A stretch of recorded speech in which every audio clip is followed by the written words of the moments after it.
How y'all doing today? How y'all doing today? This is Mr. Hardcore Mode here, where nothing is easy. Warriors and wenches, how y'all doing? And God bless. We're here after Christmas. I was a little bit busy yesterday, but I wanted to come back. I've been feeling like wanting to play a whole multitude of video games lately, and I just went to town on a lot of video games. I've been playing some Batman. I've been playing some Dragon's Dogma 2. I've been playing, what else have I been playing this whole week? I played a little bit of Marvel Rivals, but not too much. I touched a little Shadow of Mordor. I wanted to check out this indie game. There's all these awesome winter sales lately. The winter sales on Steam have been going. They're still going. Did they add more? These sales have been fucking monstrous. I took all the big sales that were like 90% off, but I got some 10 to 40% discount sales now on some of these games. One of these games I'm looking at is called Signalis. I don't know if you guys heard of that, but I'm looking at Signalis that is 30% off. Blood that I'm probably gonna play on my own. Chains of Freedom that reminds me of there's Chains of Freedom, but I don't think I'm gonna get that because it's kind of like Jagged Alliance, and if I haven't even finished Jagged Alliance, I shouldn't even be thinking about getting Chains of Freedom. Like, it's exactly like Jagged Alliance, so getting another game that you're not going to play, that's pretty fucking suicidal. Like, you're buying a whole bunch of games that you're not gonna play. It's pretty fucking crazy. I was gonna look at Sacred 2 Remastered. But yeah, there's just a whole bunch of sales going on.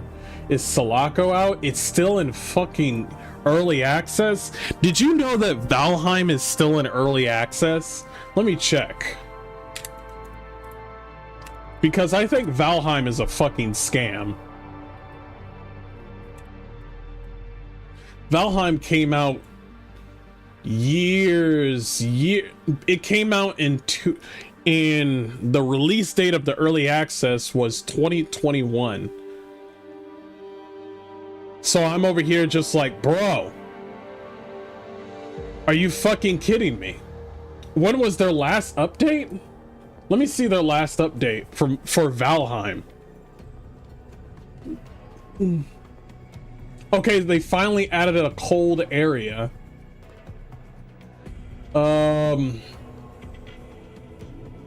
The Voyage of Herver Bloodbath. Okay, I don't care about scented. They're talking about scented candles when their game isn't even fucking done yet. There's been early access games that have been done a long time ago. I love Valheim, but you guys are taking way too long. It's starting to. They got a tabletop game now? You mean to tell me you got scented candles and a tabletop game for Valheim? No, I don't believe it. No, it's real. It's fucking real. I fucking hate it here, bro. I fucking hate it here.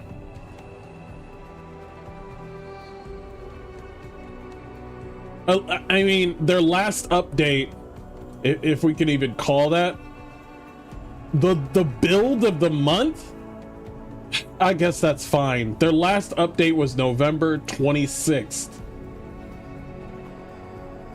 November 26th.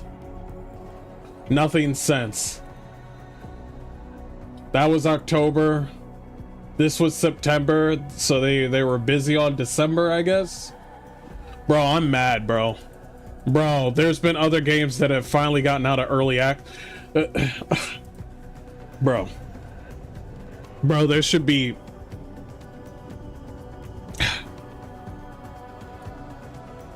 I don't know, man.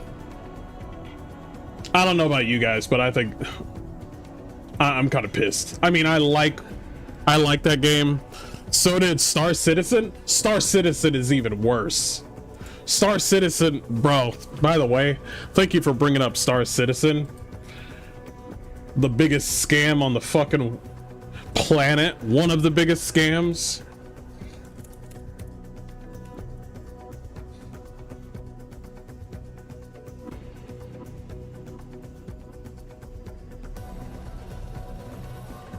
Let me check it.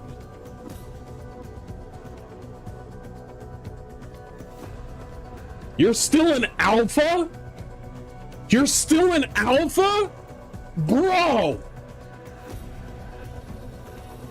Bro. Someone told me this was a game like every other game that was released in the past 12 years. I hope I live to see full launch. Jesus. When people say that.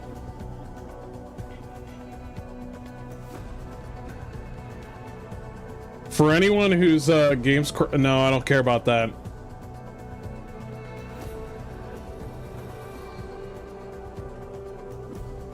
Yeah, that's all good, but none of that shit works right now. I usually don't say nothing on these posts, but we can't even play the fucking game, but y'all talking about new shit that y'all put in that's not working.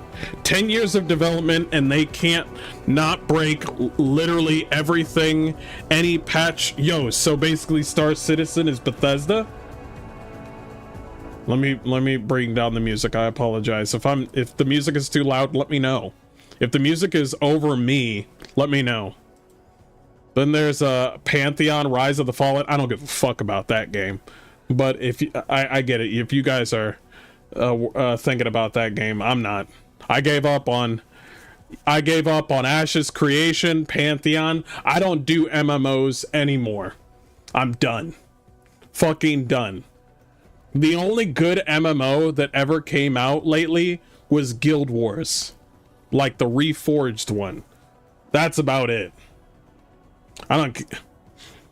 No, Bethesda actually released something. Yeah, but every time. Yeah, but think about it. Star Citizen has a whole bunch of shit that's fucking broken, and then they add more stuff, but they don't fix the stuff that's broken. Bethesda launches a game, it's broken, the modders try to fix it, and then they come down to every 2 years and add something that breaks everything. And now, right now, they got this whole Fallout 4 anniversary thing. Everything's broken. Now they just broke Skyrim. They just come back and they just start, and all of this shit that they're breaking with Skyrim and Fallout is because they care so much. They care more about the creation club shit so much more than anything else. They don't care about a goddamn thing. All they care about is that creator club bullshit. I'm so done. Everybody's trying to be excited about the next Bethesda game. I don't trust Bethesda anymore. What is the Reforged thing? What's different? I think it's like an upgraded version of the Guild Wars first game. It kind of gives me Neverwinter vibes, and I kind of like it. But yeah, it's good. Holy crap. Holy crap. Star Citizen raised nearly $1 billion on the backs of players willing to shell out $500 for virtual starships. And the devs are about to cause a meltdown. About to? What do you mean? That's already happened. They're already there. They're about to update the game so that you have to have a lot of friends to crew those ships, or you can't use them. Bro, if you want to support Star Citizen on the first 3 or 4 years, fine. But after the fourth year, fucking stop. Okay? You should first prioritize yourself when it comes to these sort of games, especially Star Citizen, especially Valheim, especially any Kickstarter thing. If you want to back them up and they got a roadmap and they say, hey, we're looking around this window to release the game, Awesome, cool. Within moderation, support the dev team, that's fine. But if you just got something where you're throwing money to the void, don't. I call everyone who praised Star Citizen or says it improved, and now it's not that now it's not that buggy of a fucking liar. We're unable to deal with the request. Star Citizen subreddit is truly unhinged. What a place full of dog shit people, and you can't take the mods seriously either. Good in flag is an AI, and it got removed by fucking. I don't know what the hell that's about. I mean, yeah, Star Citizen might be the world's most infamous video game, but we can all agree the graphical fidelity is absolutely top of the line. Look at the shot from the pyro. Yeah, I think that's great. I think the way this game... Listen, I think the game looks great, and I think all of this stuff is cool, but to create a forever game off the backs of like your fans and never fully releasing the game, and the game is still broken, you should have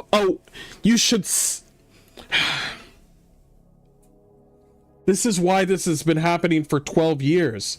It's because the dev team is like, at this point, the higher ups in Star Citizen are looking for that forever game where they're just like, oh man, well this will look top notch here, and then they'll wait for the next tech to come out, whatever new tech comes out, and they're like, oh, new graphics card, oh, we could do this, oh shit. And I bet right now the development team for Star Citizen is thinking about the new tech that's about to happen in 2026, which is revolving around AI. And now they're just going to be like, oh, new tech. We should add the new tech to the game. And so it's like, oh, graphics are getting better. We need to add more new tech, more. And so it goes on and on and on and on. And I'm also gonna I firmly believe this is a fucking scam. Firmly.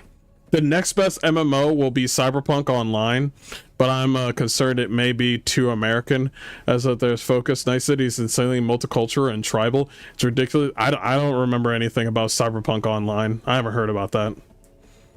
I haven't heard anything about that. Yeah, I haven't heard anything of that. This is what a scam looks like. Star Citizen is actually a fun, immersive game. Not perfect, but not a scam. Bullshit. Bullshit. I think it's firmly and unabashedly a fucking scam. I think that's great that people are able to play the game and it's still an alpha, but as soon as whenever this fucking happens, as soon as this thing comes out, you better make sure that everybody that paid for a ship gets their ship. You better make sure everything is fixed, because you're in for it. I think there's going to be a point to where I think once this game comes out, and if it does fail, we're talking about Star Citizen here, I think we're going to hear a documentary about one of the developers finally coming out and saying, hey, this is why this is happening, because we just couldn't we couldn't listen, I got fired there because I wanted the game to stop and finally be finished, but they won't stop. They just won't stop. Toby from Warhorse was talking about this one time. There comes a point where you have to stop with new ideas. That's what I'm saying. Okay, we're getting into this one. Star Citizen on the chorus or each one. Yeah, I want to talk about this. Thank you for bringing this up, Val. It's actually making me mad.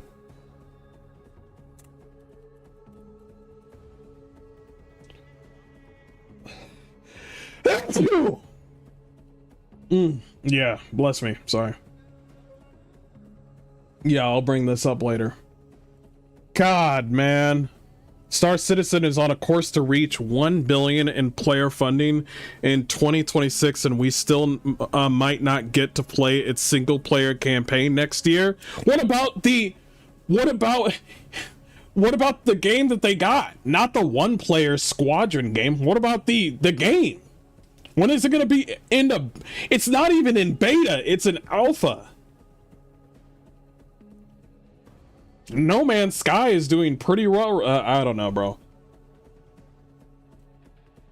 I don't know, bro. This is Star Citizen 4.5.0. I mean, I guess this person has friends or something like that. A lot of people seem to be playing the game. I mean, I think that's great. Star Citizen is a scam. Yeah, okay. Bro, what are you gonna do in this planet? I'm curious. Star Citizen is a scam, and then you show us trees. What do you do in this area that's full of trees? If it's a flight simulator, just say so. If it's a flight simulator, just say so. Because I just find it ridiculous that Star Citizen, its Twitter account, barely can reach 100 likes. It could barely, like, let me check Star Citizen. Like, their pinned thing reached 768 likes with 58k people viewing it. I'm curious about this. Alpha 4.5 is playable now. Bro, how come Escape from Tarkov finally came out for 1.0, but this hasn't come out yet? This kind of detail in an alpha suggests they're really listening to community, excited to see the lifespan extensions in action. What do you mean? We're still in what is he talking about? The game's in alpha. It needs to reach beta, and then it needs to come out. It's been 12 years? Is it 12 years? Thank you, Venom. Appreciate it. CD is finally bringing out their online city mode, which was meant to be released in the original. Oh, there's... is there news about that? A lot of my German friends play it together. I tried it. The flight controls made me form an aneurysm, and I spent 5 to 10 minutes waiting on a train. So yeah, they're trying to go realistic with it.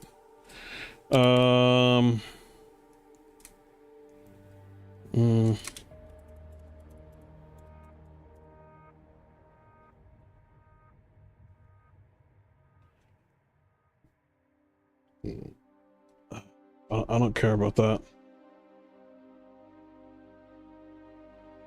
Cyberpunk is a great game.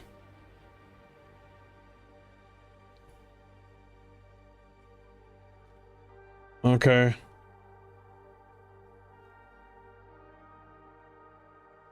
I don't see anything on...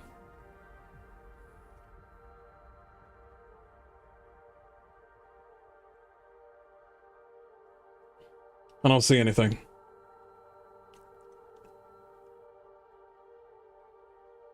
I saw Pan Am's ass, but okay, alright. Hey, what's up, Tekla? Yeah, I'm cool like that. Hang out with the SS squad and get drunk on German beer.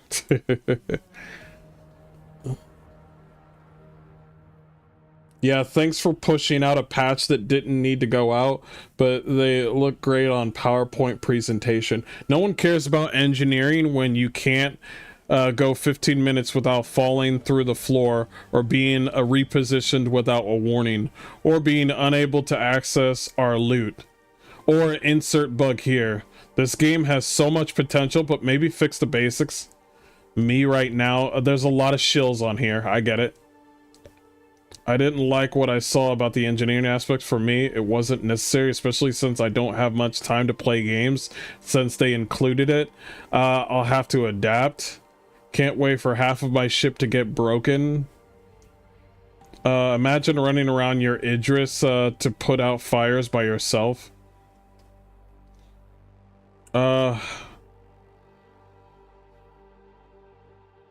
Yeah, people are just waiting for this game to get fixed, and there's a lot of shills up in here. There's just a whole bunch of shills.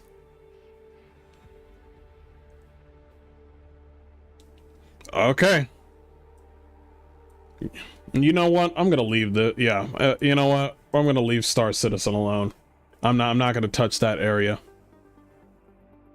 I'm not even gonna touch that area at all. Alright, let's get on to the subject at hand. Appreciate y'all being here. Good lord, man. Good lord. Okay, let's talk about Ubisoft, the real dumpster fire.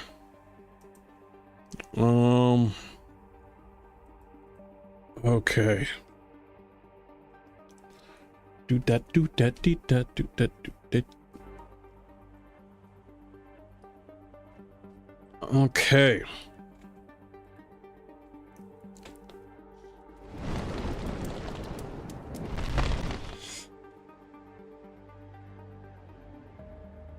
Ooh, I've been playing a lot of Escape from Tarkov too. I love that game.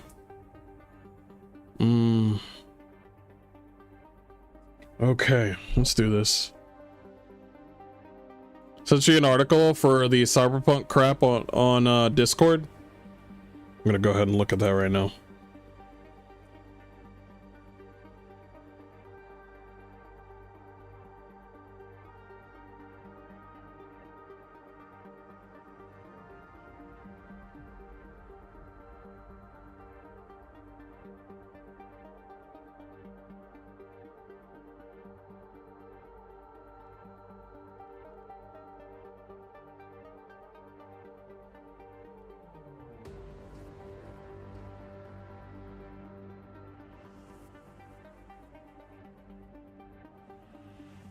Sequel release date. Release date may be delayed as CD Projekt Red prioritizes a multiplayer. What is this? Notebook check?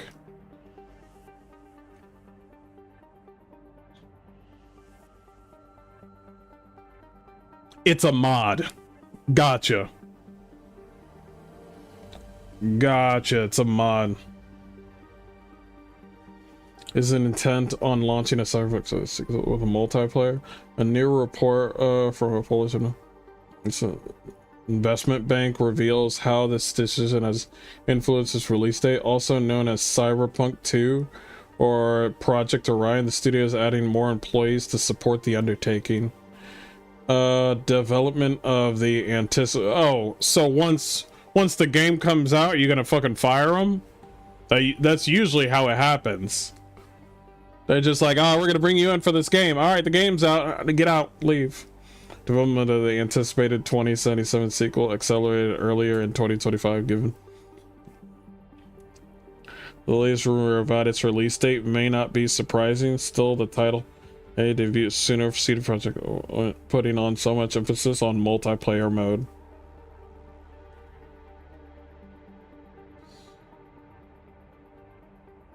The studio currently has 135 employees working on the game. The number should double over the next 2 years as the budget expands. More notably, the report continues the desire to integrate multiplayer mode into the production prompt. That prompted us to extend the production time beyond the state resulting from the progress of work on the benchmark W4. CDPR reportedly has Q4 2030 slated as the Cyberpunk 2077 sequel release date, probably because they have a Witcher game coming out before that. The time frame would coincide with the 10th anniversary of the original open world action RPG. It would coincide with it? The studio previously warned players that the game may not arrive until Yeah, the 30th or 31st. Whether a day one multiplayer is worth an extra wait is being debated by fans after a problematic launch from 2077 redeemed itself as an engaging single player experience. Nevertheless, mods including Cyber MP that implemented PvP gameplay have become popular unofficial downloads. Okay, so they are trying to make a multiplayer, but they mention a multiplayer mod. With the other triumphs like Witcher 3, okay, I think that's everything. I mean, if they want to, that's fine, but I'm not playing that. I'm not playing a cyberpunk multiplayer game. It doesn't seem like a mod, it seems like a multiplayer game. It doesn't seem like an MMO, it seems like a multiplayer game. Maybe with some modes and stuff like that. Yeah, I'll have to see. Larry is also having a retarded live stream to address AI and has given into AI slop community. Well,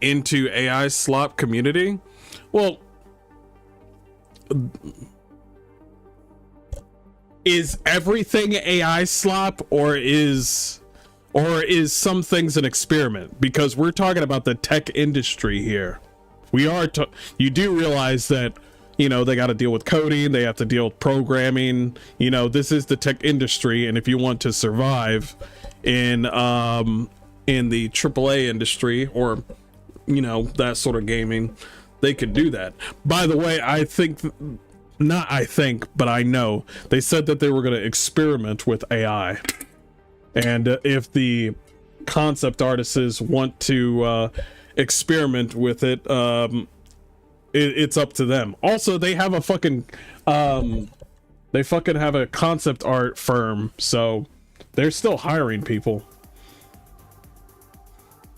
I don't care if your game has AI, as long as the AI is not having complete dominion over the game. You still have to make a choice and make a stand on what you want to put into the game, because once that game launches, once it comes out, there's no turning back. Where Winds Meet, actually, I want to check right now. Where Winds Meet has AI. Steam DB.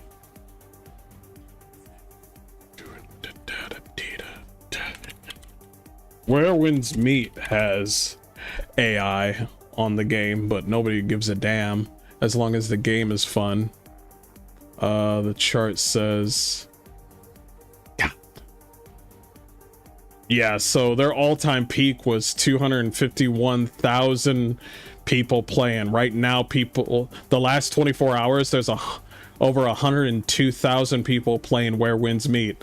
That game has AI in it, and it's number 8 on the top sellers list right now. So they're doing good. Nobody cared whether or not the game had AI. People just want to play the game.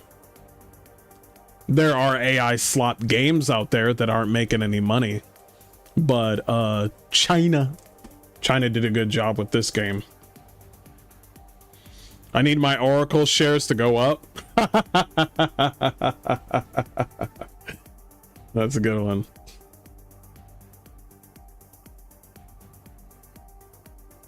To them, they see AI, they call it slop. I sell AI, I want more of it. Yeah, as long as the ending product is something that feels real and it feels fun and it makes me escape from this bogged down reality, have at it. Have the fuck at it. The people that are complaining about AI being in Divinity, they're gonna just have to suck it up. Hey, when is that live stream, by the way? That's actually a good question. When is that live stream?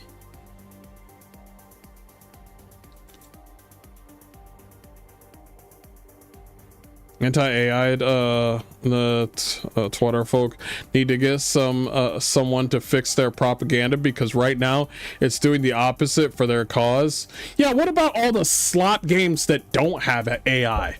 Nobody complained about me getting avowed. Nobody complained, well, no, people, a large majority of people complained about these games that I didn't want to play anymore, or don't care if it existed and it didn't sell.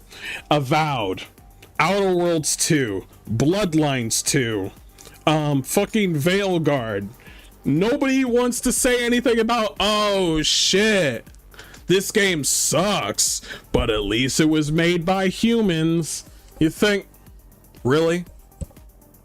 You're like a crazy boomer. My ultimate goal is to not have a job, to play games and get laid. That's like everybody. Okay, let's get into a topic. Let's do this.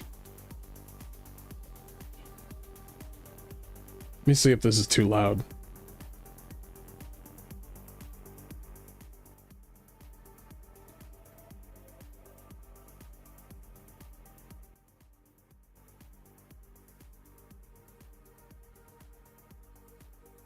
Okay. If they're using it for repetitive tasks and speeding up development, I'm fine with AI. I'm fine with, yeah, because mostly when it comes to, you're always going to deal with the tech side of, you know, coding and all that. But the most exciting thing for a game developer is getting those certain game mechanics that you want to do, those certain ideas. You want to get to the nitty gritty, but they got to be careful, because they have to maintain and they have to make sure that the AI is working for them, and the AI is not working, you know, they're not working for the AI. You see what I mean? Where the AI is working for them, not the other way around. Yeah.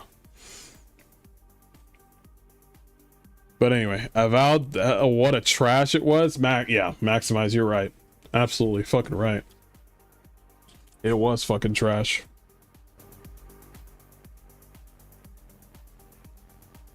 Okay, let's get into this.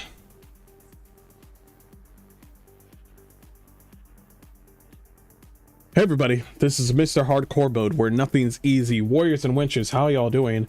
And God bless. I hope you had a good Christmas. We are about to talk about Ubisoft. Now, I wasn't going to talk about this until I heard exactly what I actually heard about this whole thing. Because every time when I hear about Ubisoft, I'm just like, yeah, Ubisoft sucks, let's move on. Well, the reason that I want to talk about this certain subject is because not only did Ubisoft's Rainbow Six Siege, its whole complete server got breached and somebody hacked into their servers, and people are getting free like credits and currency, and people are getting banned out of nowhere. They also like fucking fucked up the source code. They took the source code.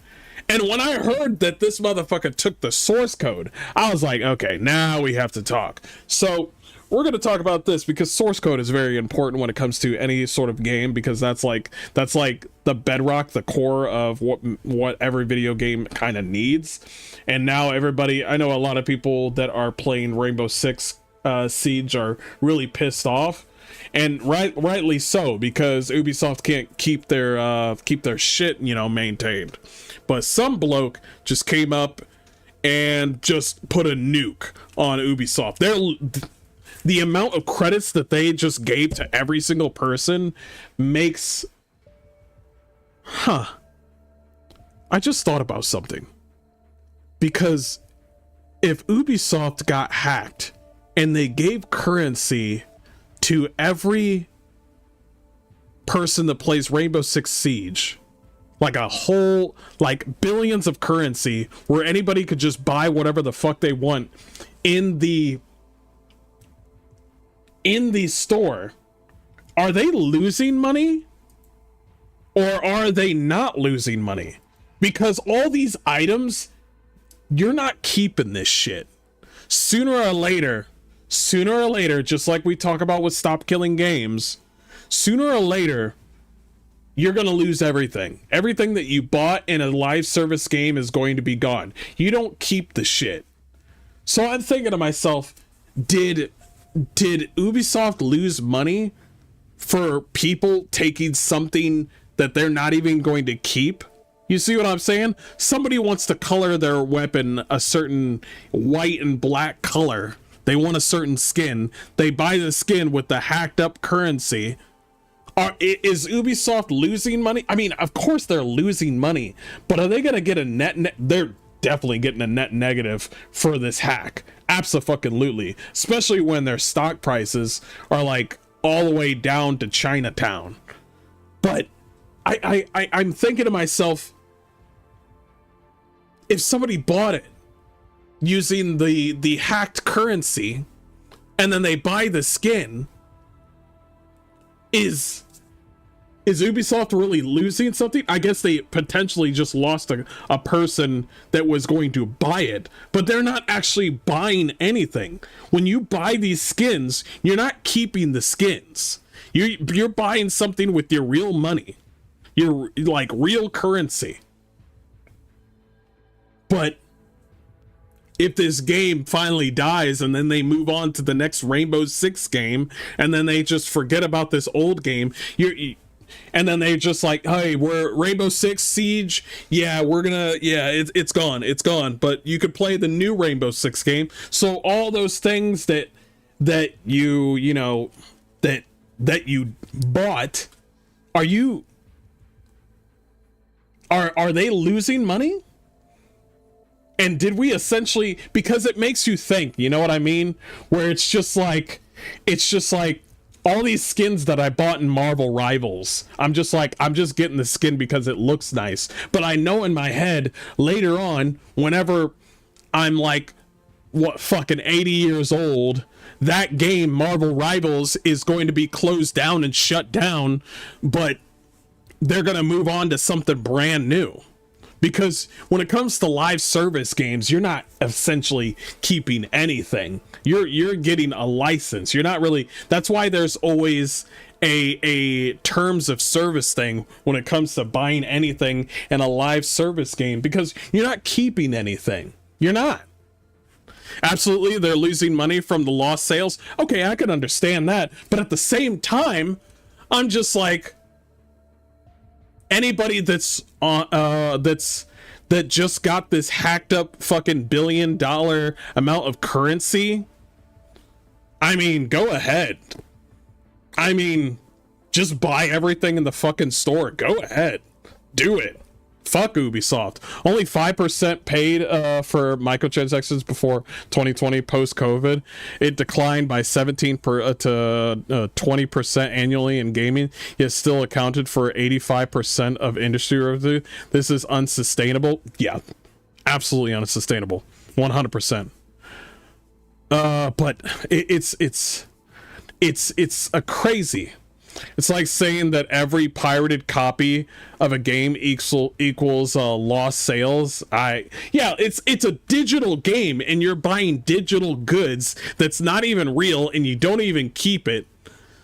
Ergo, see, this is why I like to stick with games that have local servers, and you could just play it with your friend at home, or just play a single player game, because you don't really have to deal too much with a live service sort of, functionality.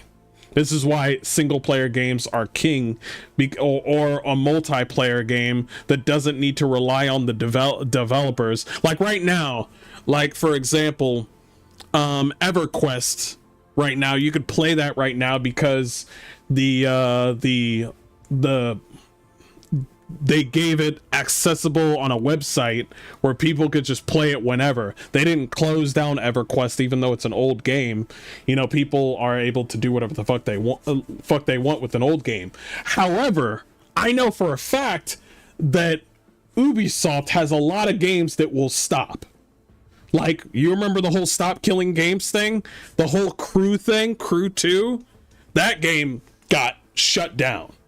And more games will be shut down that are live service games, and Ubisoft loves their live service games. What was the last game that they had that was a one-player game that they had a live service to it? Oh yeah, literally every one-player game that they have has a live service. Every single game that Assassin's Creed Shadows has a live service. That's the kind of bullshit. See, this is why Ubisoft doesn't get any respect, because you gotta give respect to the player. Why the fuck do you got people out here playing an open world single player game where we get a live service? Are you fucking kidding me? So hey, you could get the skin for Assassin's Creed Shadows. I'm not keeping this shit. Yeah, you could play the one player game, of course, but sooner or later that store is going to be gone. That's why I remember when Assassin's Creed Unity came out. And there was a certain chest in Assassin's Creed Unity that when you open it, it opens up the Ubisoft Connect Play thing, where it's just like, oh, you can get rewards, you can get goodies and rewards.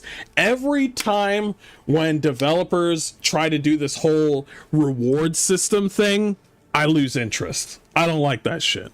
I don't like it at all. I don't think most people don't like it. Oh, you can get rewards, you can get goodies. I don't like that shit. But let's go on to this whole hacking sort of system.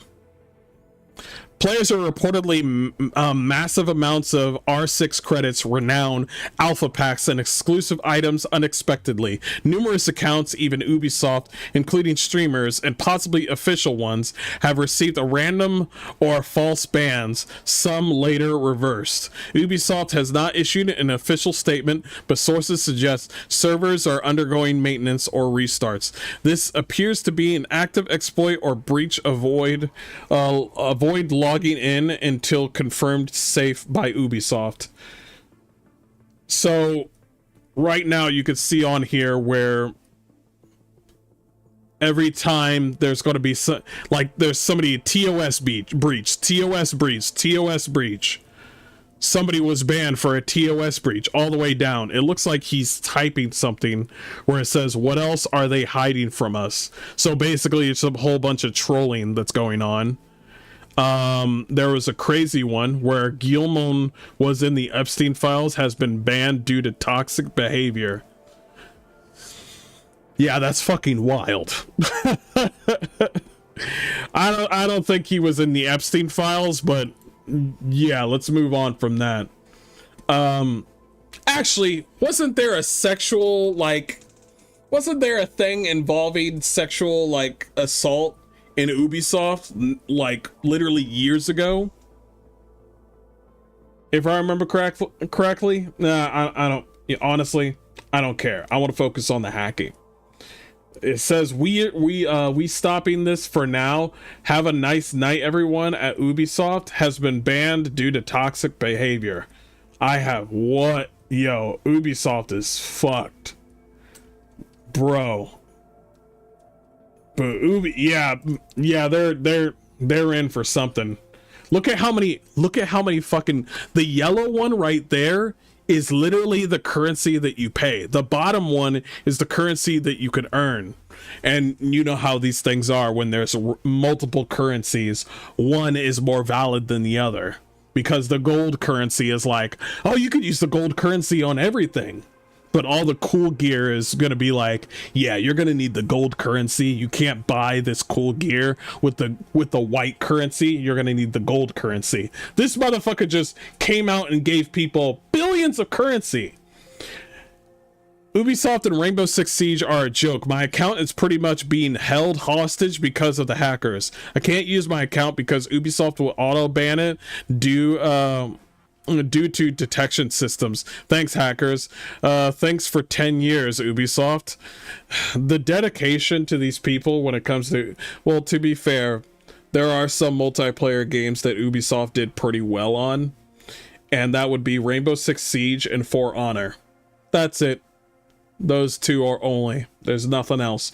For Honor and Rainbow Six are the only two games that feel valid as a multiplayer.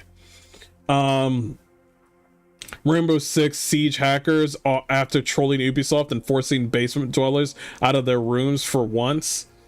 I don't think anybody cares about that. This one was kind of important. Ubisoft executives, when they hear the news someone has compromised Rainbow Six Siege and gifted $13 million worth of in-game currency to roughly 30 million active players, thus defrauding their company of an estimated $339 trillion. Am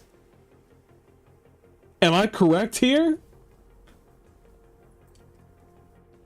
Ubisoft executives, when they learned some nerds gifted more than the entire United States national debt.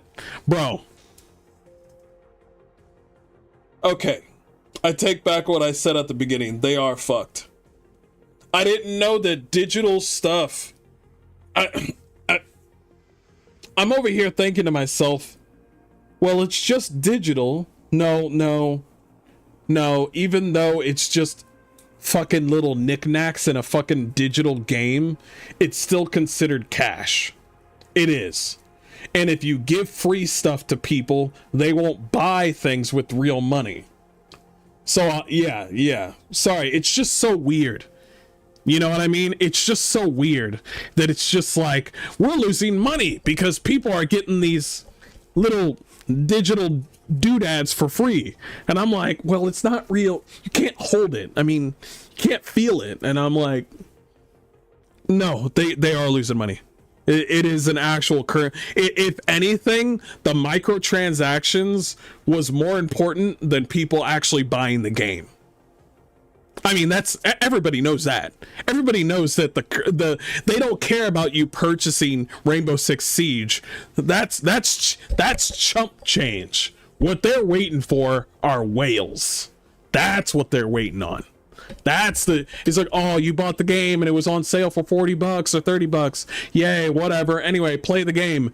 And I hope to God that you love the game and you stick with it and you just keep spending money on this game. I've been there. I played gacha games. I played Marvel Rivals. I've been there. But sooner or later, I think every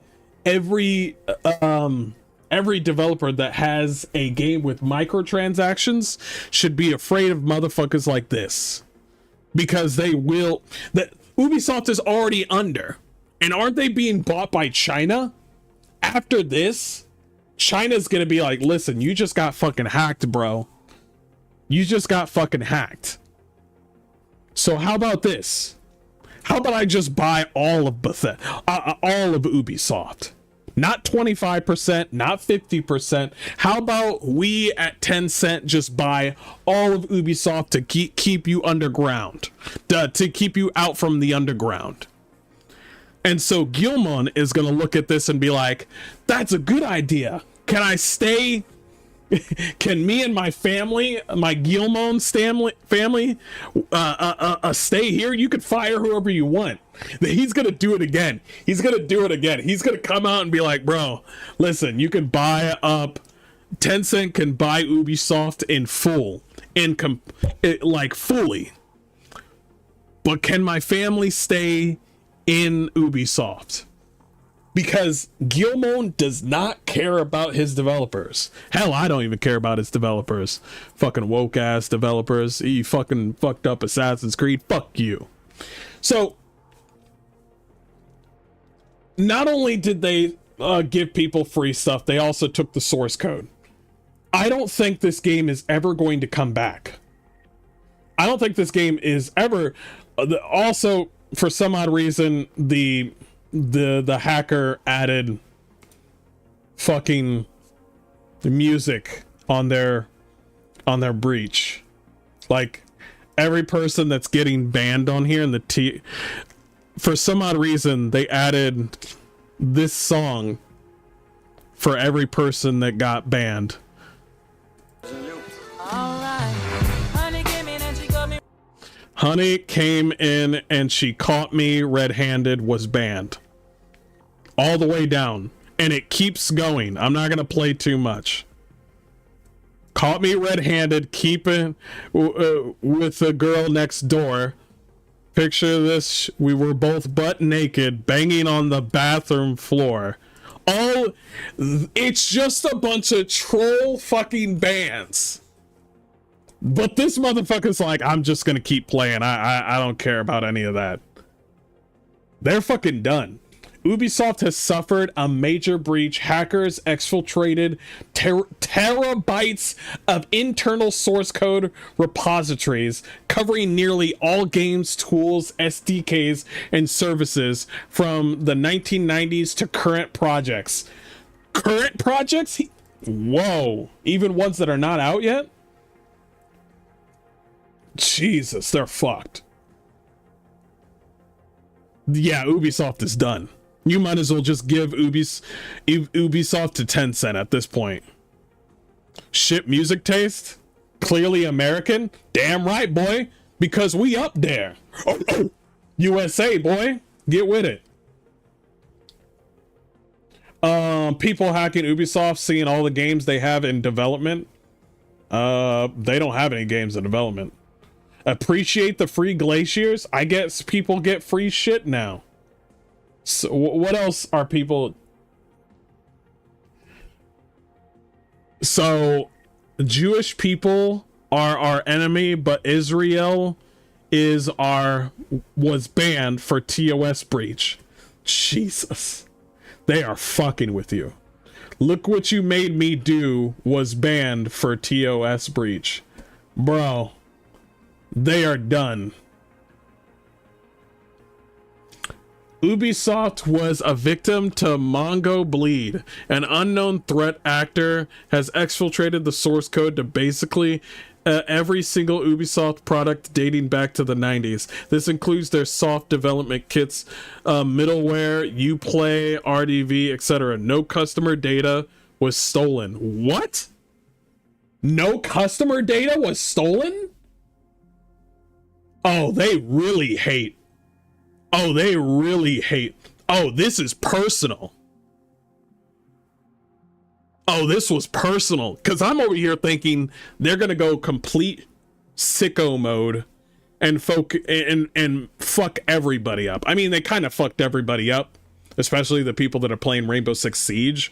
But I was thinking that this person, and usually when you hear a hacker, they're going to... kind of like with PlayStation, when it comes to PlayStation Plus, when that shit, when they get DDoSed or when they get hacked or something, you know, people's information gets leaked and the servers are down and nobody can play, and PlayStation becomes under maintenance for a whole like 24 hours, kind of like that. They specifically focused only on fucking up Ubisoft and not giving out any customer data. I don't believe it, but okay. Based on information I've received about the latest series of Ubisoft goofs, the individuals responsible for the string of compromises have not targeted user data. It appears a bunch of stinky, probably autistic gamer nerds did something and took Ubisoft and Rainbow Six Siege on a metaphorical joyride, just doing it for the memes to be a menace. Shake my head, these damn kids. I'm gonna be honest with you.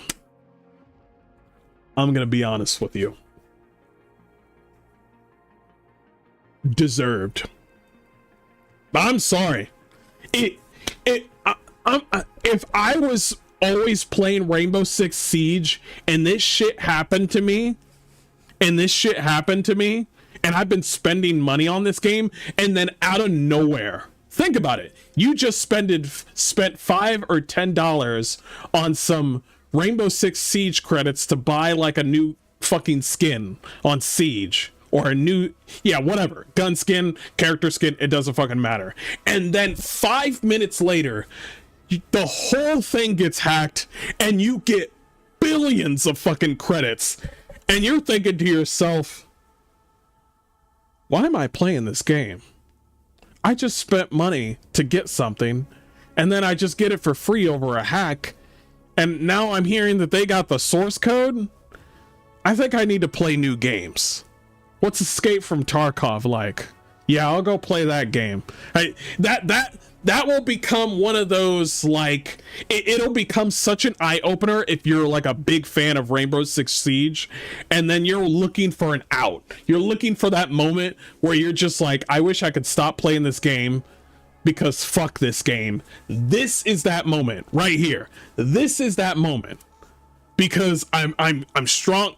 I know some people are playing right now, but sooner or later, Ubisoft, if it happened already, Ubisoft is going to shut this thing down for as however long it's going to be.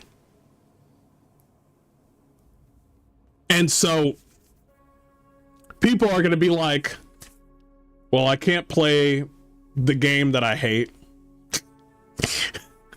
So I'm gonna play this game, or Arc Raiders, or Escape from Tarkov, or let me try out Marvel Rivals since I can't play this game. I mean, it's free.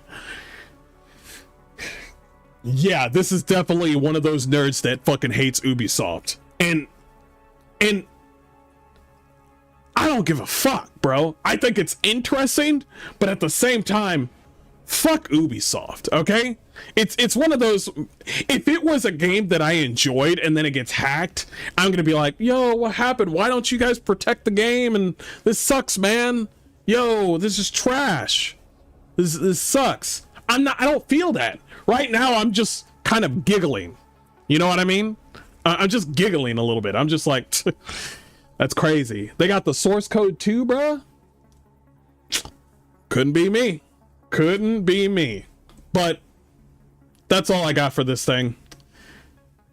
Jeez, let's see what chat's saying. Damn, this goes way beyond R6 Siege then. Don't get me started. I heard the... It's not about the money. It's about sending a message. Abso-fucking-lutely, Go-Go. Abso-fucking-lutely. It's so petty. I love it. I fucking love it too.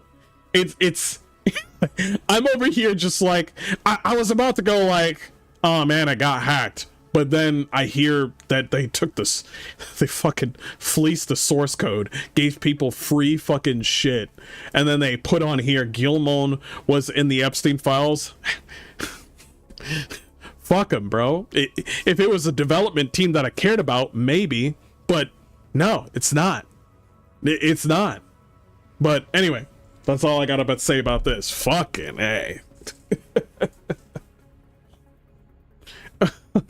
So fucking petty. I like it. I like that shit. Ooh, yes. Let's go ahead with this. Yeah, this was a little bit of good news. Where is my... Oh, I got something. Hold on. I got something in the mail. Hold on.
Finally, it came in the mail.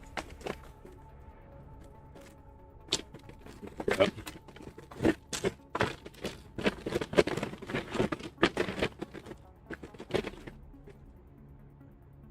These better be good. Oh yeah, they're good.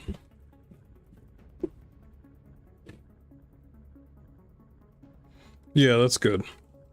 I'm gonna need a second pair because you always want 2 pairs of shoes, one for work and then one for casual, because some people out there like to just ride around with 1 pair of shoes. I can't do that. So I got these new work shoes. See, that'll work. Oh yeah, with the steel. Yeah, that's good. That's good. On there. Yeah, that'll work out. Yes. Yes. Those will do just nicely. That's for work, though. I got another pair of shoes coming up later.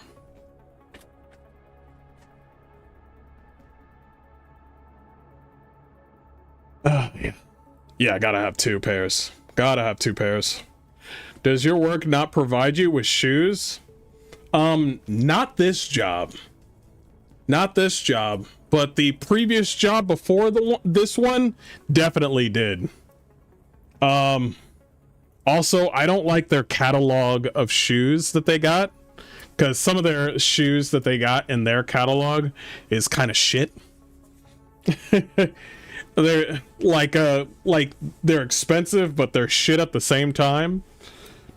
And I'm just like, is it the brand? And I'm like, yeah, that's why. The brand is the only reason that the price is up for the shoes that I saw in the catalog. That's the only reason why.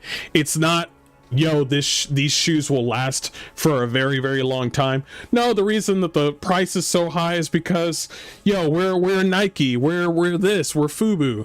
What do you even do? Construction? None of your business. All right, let's go ahead and do this. Let's go. Everybody, this is Mr. Hardcore Mode, where nothing is easy. Warriors and wenches, how y'all doing? And God bless. We are here to talk about Titanfall 3. That is not coming out because it's just not happening. There's no market for giant robots and wall running and robots on robot action. I know what I just said. I'm just going to keep on going. But there's no market for that type of game. What we're going to get is High Guard. High Guard is the game that we're going to play. We're going to play High Guard. We're going to have every single character look fucking questionably gay. And we got female characters with no tits. I mean, that's the game that we're going to play. No mechs. No mechs, just a Destiny-fied sort of game that looks like any other. These developers in the AAA industry just came out and said, listen, you like Apex Legends? Kinda. Well, we just gave you a second Apex Legends game. You like Concord? No, I don't like Concord. Well, we're giving you a second Concord. I would really like Titanfall 3. You're not going to get it. So, this dev team called Diesel Knights are working on a game of their own. They hail from the USA, and they started up a Kickstarter, which they already finished. And this is what it says. As of November 25th, and no, this is not the same team from not NetherRealms, but this is not the same team that worked on Titanfall 1 2. This is somebody who said, you know what, since they're not going to make a Titanfall game, I'm going to make something of my own. I'll show you the I'll show you the trailer first, what they're working on, and then we'll get into what their goal is. So let's go ahead and fire it right up.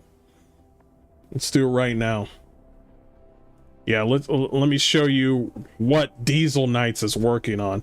I think that's the dev team. I think their dev team is called Diesel Knights.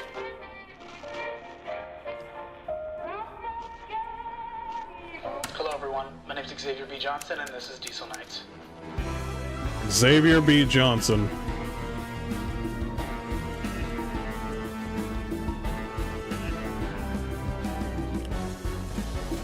Diesel Knights is a 6v6 mech movement shooter set 6v6 in the Diesel Punk universe.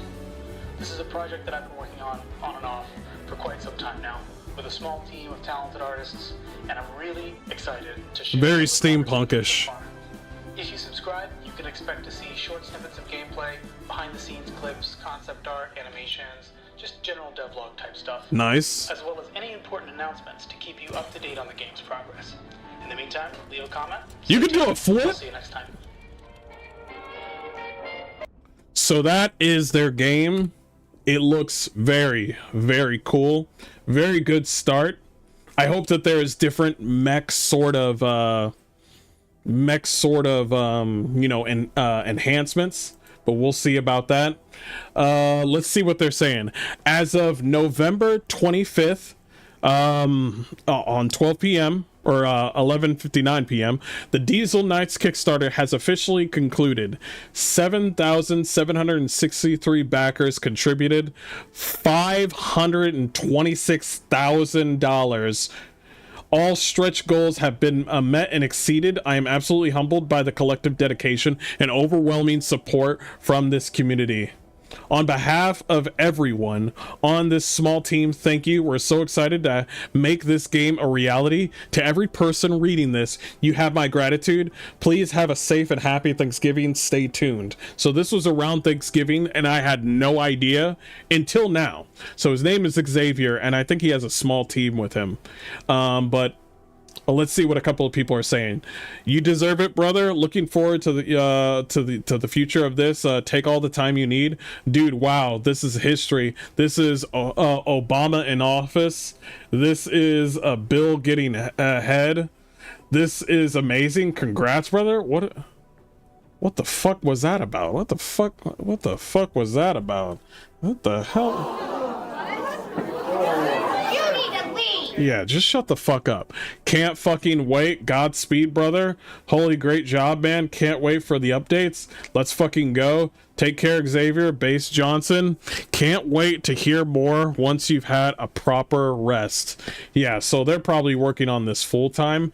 I would love to see their Kickstarter. Let's see if we can find it. So let's check out their Kickstarter and what they have going. Okay, so this is Kickstarter Diesel Knights, a multiplayer mech movement FPS set in the Diesel Punk inspired world. Last updated in December 21st. We've already seen the thing. So this is what they had on the base game. Base game online PvP. They've already made it. That was 45k.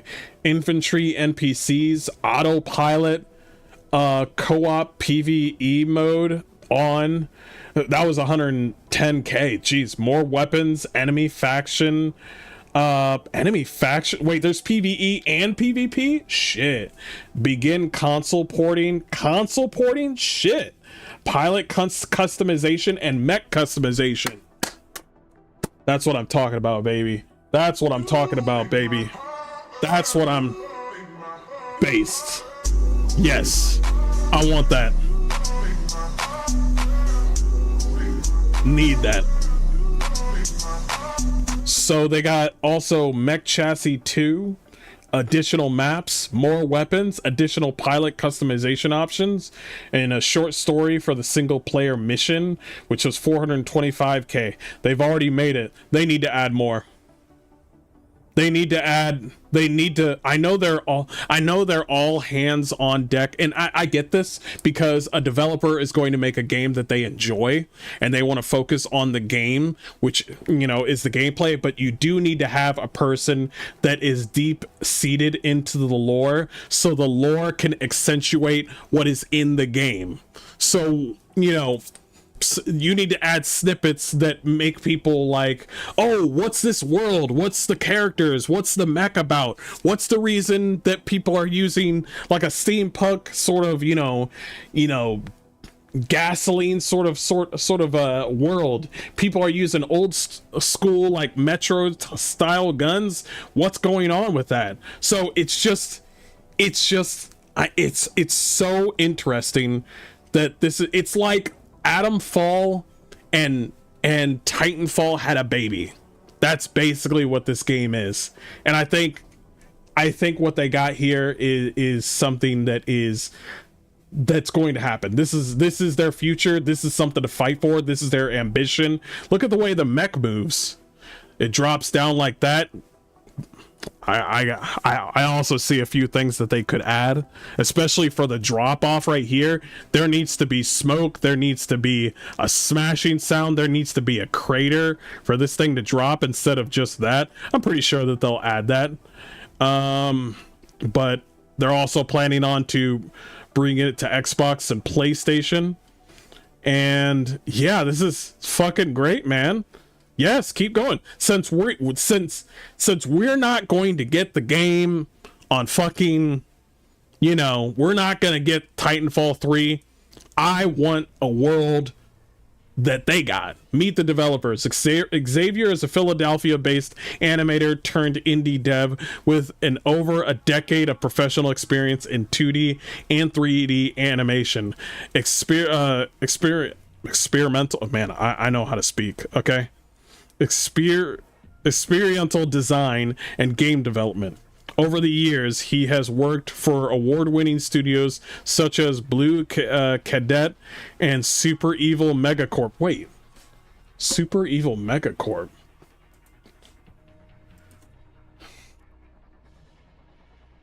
Heard of that?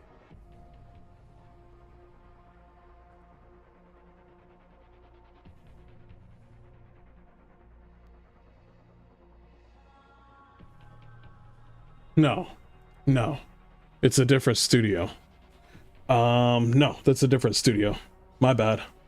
Yep, I was thinking of something else. He served as a senior animator on Teenage Mutant Ninja Turtles, Splintered Fate, and Rebel Moon Bloodline, and spearheaded the animation team on the 2022 Kickstarter success, Own Send Master. Diesel Knight began as a personal side project during the pandemic and gradually evolved into a playable prototype built in Unreal Engine. Xavier now leads development solo, collaborating with a small network of freelance artists for concept art and 3D asset support. And here's an update that happened around October. Thanks to the ongoing success of fundraising efforts, Xavier will be able to expand the team's capacity and additional freelance support in order to effectively deliver stretch goal content. This funding unlocks additional resources to allocate toward concept and 3D art, as well as a specialized consultation to overcome unforeseen technical roadblocks, which will happen. There's always going to be a roadblocks. This is first, no microtransactions. This game will not contain in-game purchases of any kind. Play offline. Fucking. That's what I'm fucking talking about, baby. That's what I'm fucking talking about. Let this game fucking live. Yes. No crypto. Made by humans, the Diesel Knight project does not and will not use AI generated assets or code of any kind. No volunteers. The Diesel Knight project does not solicit or utilize unpaid labor. Oh, no, that makes sense. Okay, yeah, no, that's perfect. Yeah, that makes sense. Weekly updates, tune in, weekly progress updates. There will be found on the Kickstarter as well as official YouTube channel on Twitter. Yeah, I've got them subscribed and I want to see more of their work. They got something here. They got a future. So yeah, you could see this on Steam. It's actually got a playtest ready on Steam. It's a little bit of a prototype, and you can actually play test it right now on Steam. So yeah, give it a shot. Yo, hats off to the dev team. And like I've said about AI, if a development team wants to use like AI generated stuff, that's fine, as long as the game is good when it comes out. And there's always going to be developers that don't want to have AI involved. There's going to be two types of developers, one that's going to try to use AI and another development team that's not going to use AI. And I think that's a beautiful thing. Nobody's coming out and saying everybody has to use AI and nobody should be using AI for making games. That's just ridiculous. Give people a choice. It's a fucking tool. I think that's great that they want to go full man-made on this. That's their choice, and I respect it. So yes, I can't wait for more of this. Highguard is gonna be so mad. Highguard came out and nobody wanted the fucking game. Nobody fucking wanted the game. Nobody wants that fucking game. It's already dead on arrival. It's not even dead on arrival for Highguard. It's like we saw it, we don't want it, you're done. That's it. And I know once Highguard comes out and it doesn't sell, these motherfuckers are about to come out and blame everything on the gamer or chuds or some other bullshit. Nah, son. We'll wait for fucking Diesel Knights to come out and we're gonna play that said game. There's two types of developers: those that company mandated, and those that use it and do not tell the company. Yeah, I think that's what you're actually right. I think there's gonna be people that just don't say anything, and after the whole thing with Bloomberg, with fucking Jason Schreier doing that pushing hard on AI bullshit, I think there's going to be a lot of developers that are going to see that and be like, yo, I'm not talking to any sort of journalist. And that's just how it's going to be. Because you got to remember, who also was in Kickstarter? Larian Studios. Larian Studios was also part of a Kickstarter. Okay? And so they should be focusing on the players that have always provided for them from the very beginning at Larian Studios. The game journalists aren't going to do anything. They're all using ChatGPT for their archive or for their articles anyway. So hats off to Diesel Knights. You guys go ahead and do your thing. I believe in you guys. I can't wait. I might fucking donate $5 as well, even though they're good. I mean, well, what's $5? I should play the playtest and see if I can still donate. But anyway, that's all I got to say about Diesel Knights. Check it out. It's up on Steam as a playtest. Try it out. See if you like it, and I'll see you guys next time. Okay. Yeah, this game looks dope. This game looks dope. My name's Xavier B. Johnson, and this is Diesel Knights.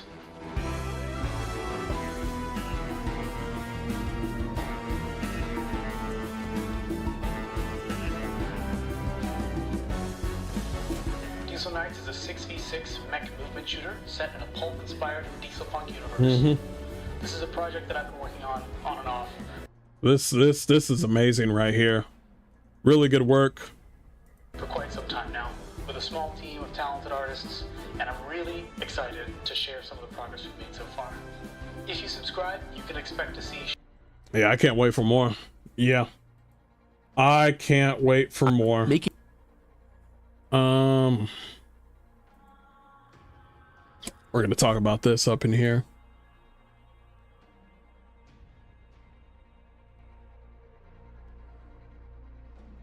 Okay.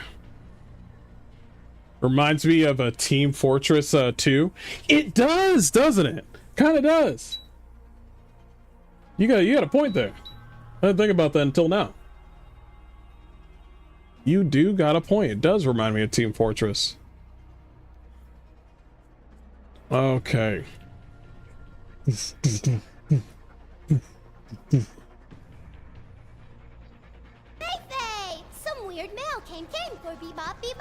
Maxie, thank you for the follow. I much appreciate it. Also, I'm thinking about going on I do want to go back to Kick and see if Kick can actually work again, because sooner or later, I don't know when it's gonna happen, but I do know it's going to happen. I say a lot, and I got a mouth on me, and I'm pretty sure Twitch is not gonna like it. So I need to prepare for that and make I got a Kickstarter. I need to get back to using the Kickstarter. That's the thing. So I think coming here soon, I think Kickstarter will be replaced. Twitch will be replaced by Kickstarter. I don't know when. I don't know what. I'm gonna wait until Twitch is like, Mr. Hardcore Mode, you're saying too many naughty words. You're gonna get banned. Or you're showing off feet pics. You're gonna get banned. And I'm like, you're gonna perma ban me for saying naughty words, but you're gonna keep that one bitch that fucking sexually harassed a dude. Okay. All right. I see your priorities. Because you just don't know with Twitch. You just don't know. It's a roll of the dice. It's a roll of the dice.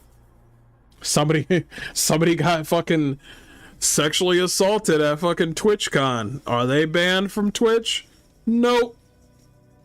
They protected that guy. And I was like, wow, that's... I strongly believe that I should not be part. I mean, there's always going to be. It's not the part about Twitch being a bad place with bad, like, what's the word I'm looking for? Bad, like bad management. It's the fact that I don't know what the fuck is going to happen. That's the thing that worries me. That's the biggest thing that worries me. Where I'm just like, okay, you kind of are a piece of shit, Twitch. Fine. Okay. But are you gonna ban me out of fucking nowhere?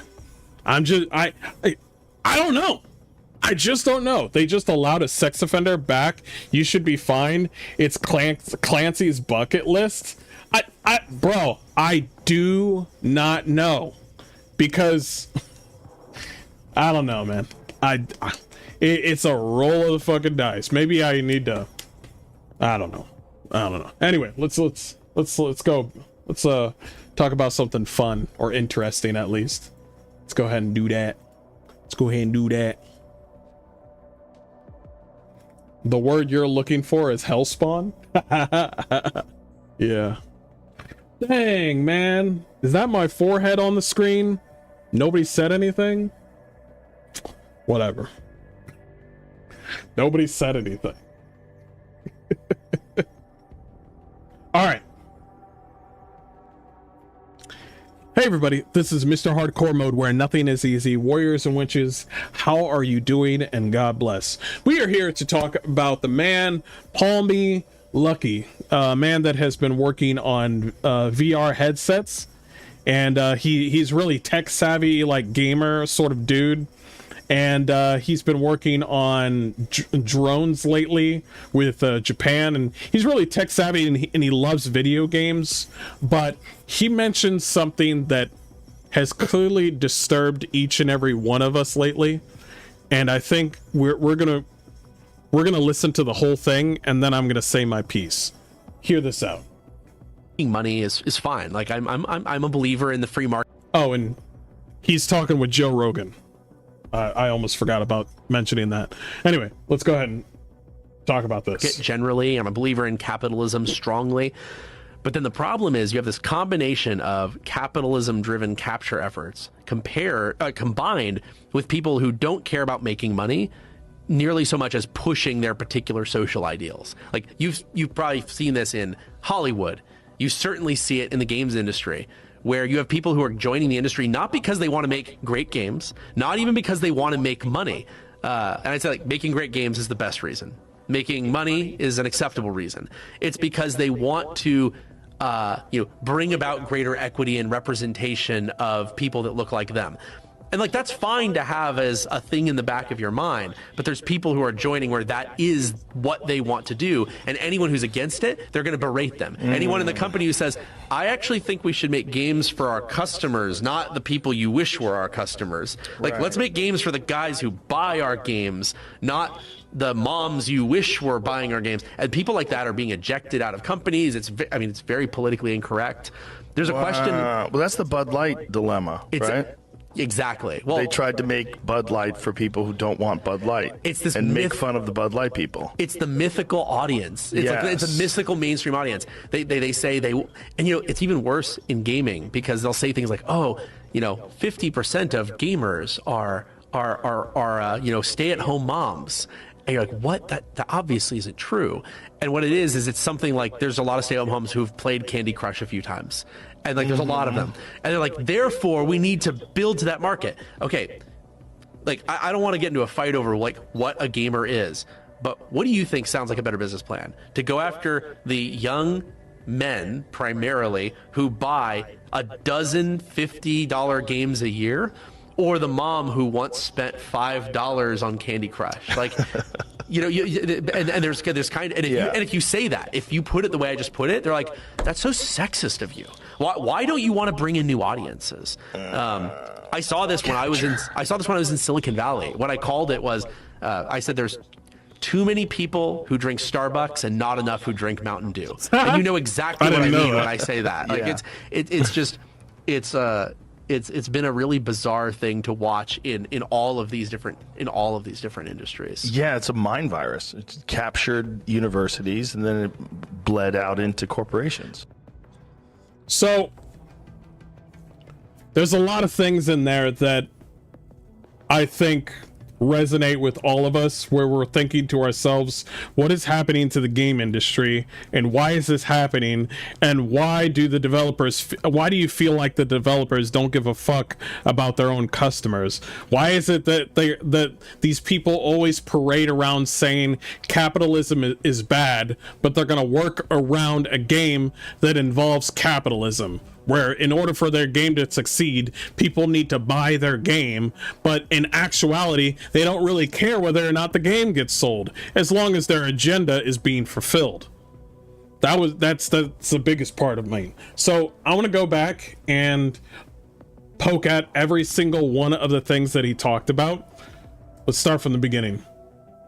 It's fine. Like I'm a believer in the free market generally. I'm a believer in capitalism strongly.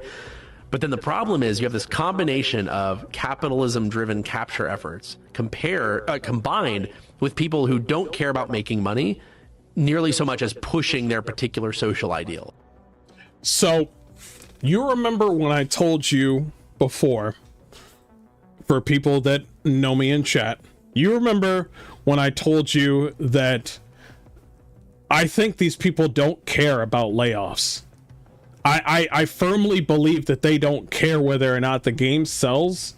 It feels like, part of me, I see some developers complain that nobody's buying their game, but in actuality, most of them just don't say anything.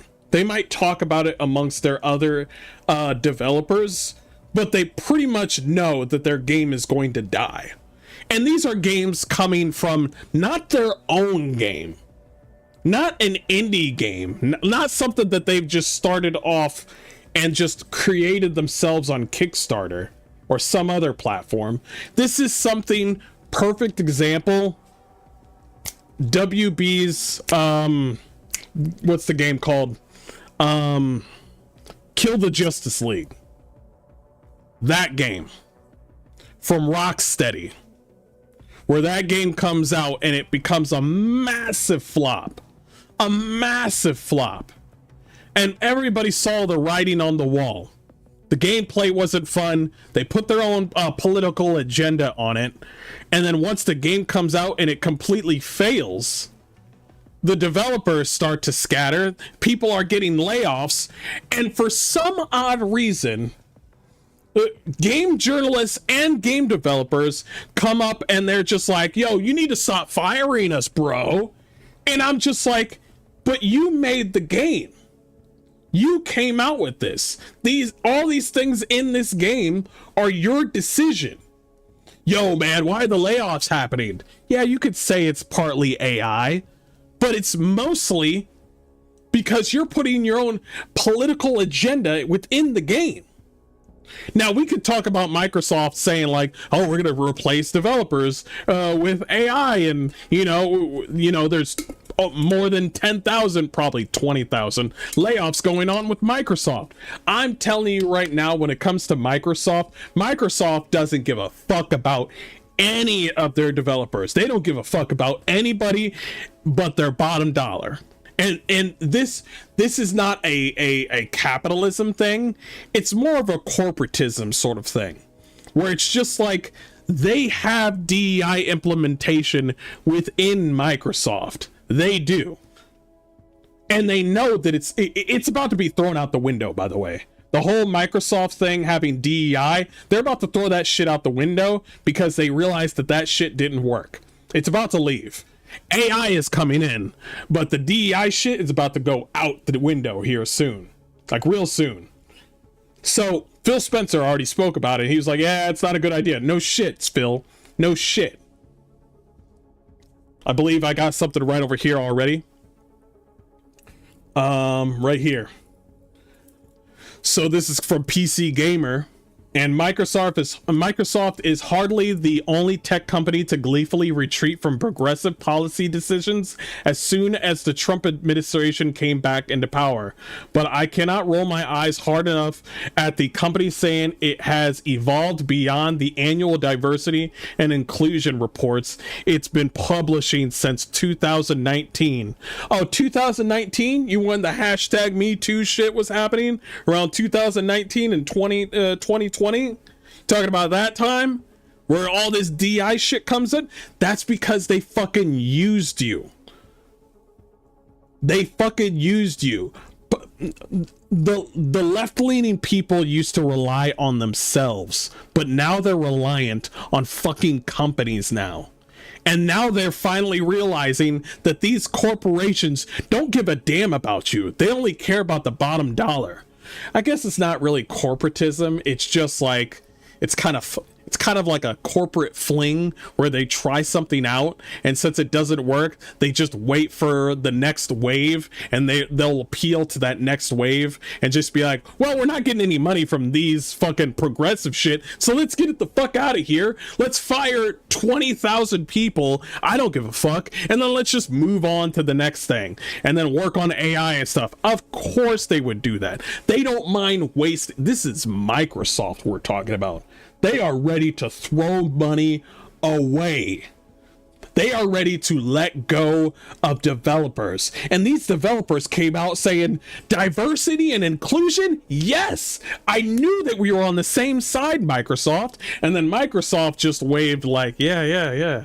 Crazy. Yeah, absolutely. Yeah, I'm not racist. And then they realized that they're not getting any money out of it. Trump just went in office, and now they're just like, it seems like video games aren't for women. Okay, so we're gonna have to get rid of all these people. And then all of a sudden, the left-leaning people are just like, wait a minute, I thought you were on my side. None of these companies give a fuck about you. They don't get, just like the companies, and this is a little side note, just like companies when they use fucking illegal immigrants and, you know, they pay them with cents on the dollar, bullshit. Like, they will pay illegal immigrants less and pay them under the table and give them these certain benefits that actually belong to the American people.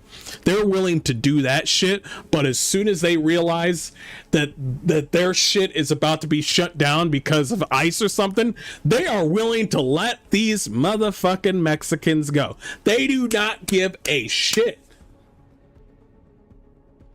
They will use any means necessary to use people. As long as they get as long as the number goes up, the green arrow goes up.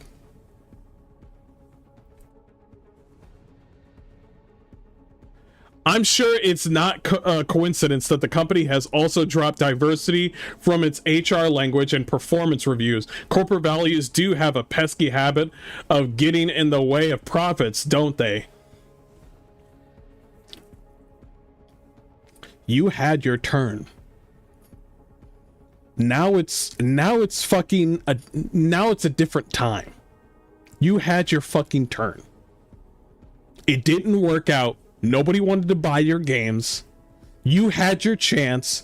Turns out diversity is not your strength because your mystical audience that never showed up.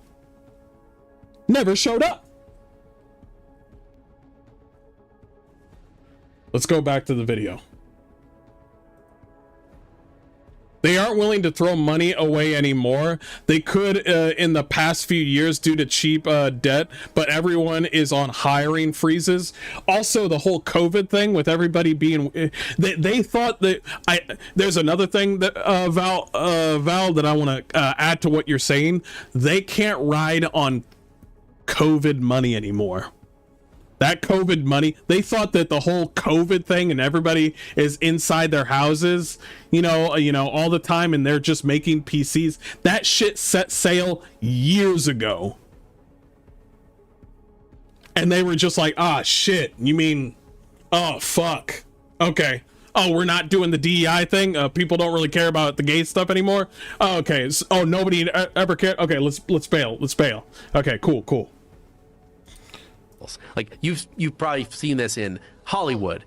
You certainly see it in the games industry, where you have people who are joining the industry not because they want to make great games, not even because they want to make money. And I'd say like making great games is the best reason. Making money is an acceptable reason. It's because they want to bring about greater equity and representation of people that look like them. You remember when journalists, like the Kind of Funny Games journalists, are they journalists? Probably not. You remember when the journalist came out and said, well, they're gonna make games that represent them, and then I see a bunch of white fat women making black ugly characters, and I'm like, you remember that Sweet Baby Inc. South of Midnight game that nobody cared about that got an award for some reason? You remember that whole thing with Take Us North where they had to delete the video because Asmongold saw it?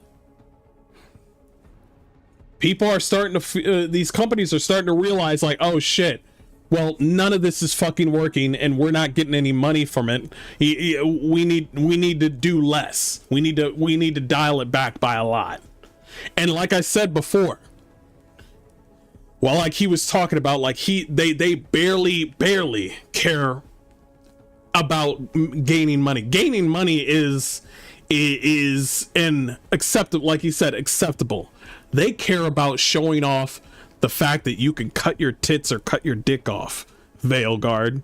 They care about showing off Negroes at a fucking Assassin's Creed Japan game. That's what they care about. They don't want to focus on Japan. They want to focus on the black guy. That's what they want to focus on. You couldn't give... Yeah, I thought you already had Freedom Cry in Africa. I thought you already had that. I don't know why you're doing this. I don't know why you're doing this. You see where I'm getting at? They are so focused on pulling this suicidal sort of virtue signaling that's going to get everybody fucking fired. And like I said also before, like, I firmly believe that there are developers out there that do want to make great games. But there is a loud minority in the gaming industry that don't give a fuck about those game developers and only want to focus on themselves. And those people, when I hear that there's layoffs or people getting fired in the AAA gaming industry, I'm just like, could be me. And like, that's fine to have as a thing in the back of your mind, but there's people who are joining where that is what they want to do, and anyone who's against it, they're going to berate them. Anyone in the company who says, I actually think we should make games for our customers, not the people you wish were our customers. You remember when we were talking about Stellar Blade, and then certain gaming journalists, weirdos, were upset about Stellar Blade and the way the main character Eve was from a bygone era. Yeah, that was a fucking lie. He didn't know what the fuck he was talking about. And now Stellar Blade is one of the top sellers in all of PlayStation 5 right now. So when you come out, especially in the AAA gaming industry, and you plant yourself. Quatch, thank you for the follow, much appreciated. When you come into, man, I just blocked out what I was gonna say. I apologize. when you come into the AAA gaming industry on a game that has already been established, like for instance, what's a good one? Spider-Man 2. Spider-Man 1 was great. It was fantastic. From Insomniac Games. Spider-Man 2 is when they went full-on woke bullshit. Everybody knows that Spider-Man 2 sold less than Spider-Man 1. It just did. It didn't get any awards. People know why, exactly why Spider-Man 2, even though they had Venom in the game, Spider-Man 2 didn't sell more than Spider-Man 1, because they focused more on Miles Morales. By the way, Miles Morales is Miles Morales.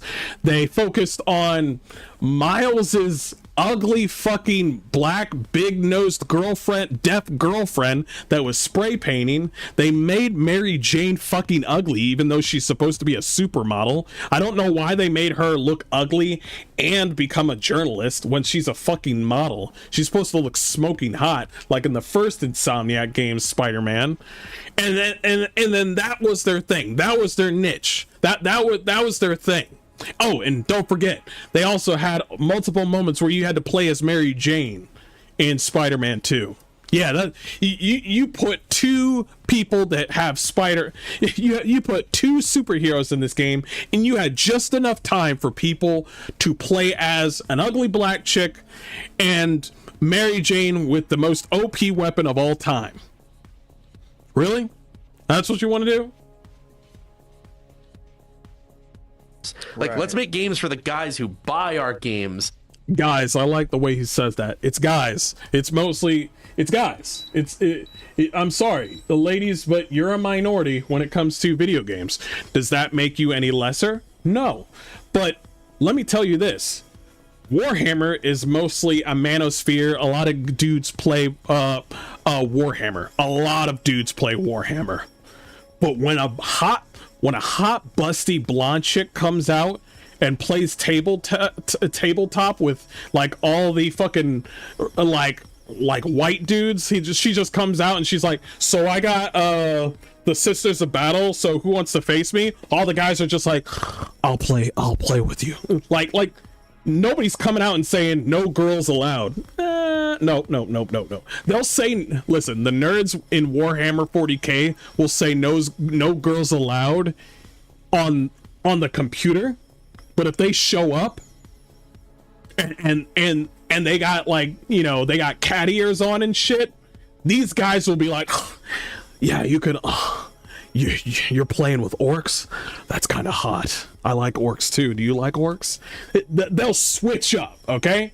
But what I'm trying to say is Warhammer is definitely for women as well too. They see the cool fucking manosphere of Warhammer and they're attached to that shit. Especially when it comes to other games that are like GTA and fucking Red Dead Redemption. You play as a dude, a very scruffy looking dude, and a lot of men like it, but also a lot of women like the main character as well, be it John Marston or Arthur Morgan.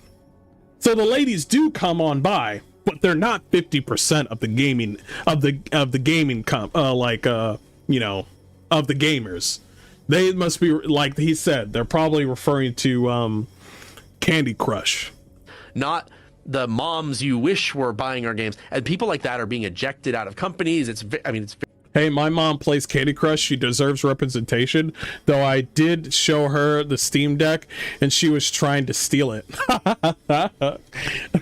W mom. very politically incorrect. There's a question. Oh, COD. Thank you, Quatch. COD. Bro, the COD women, the COD and the CS:GO women, COD and like the Black Ops women, the COD women, and the Battlefield women, and the Counter-Strike women, all three of them turn out to be hot mostly all the time. Are there some ugly chicks? Not that much, but mostly it's like either a hot lesbian or just a hot woman that's playing the Call of Duty games. And you can hear them through the fucking voice chat.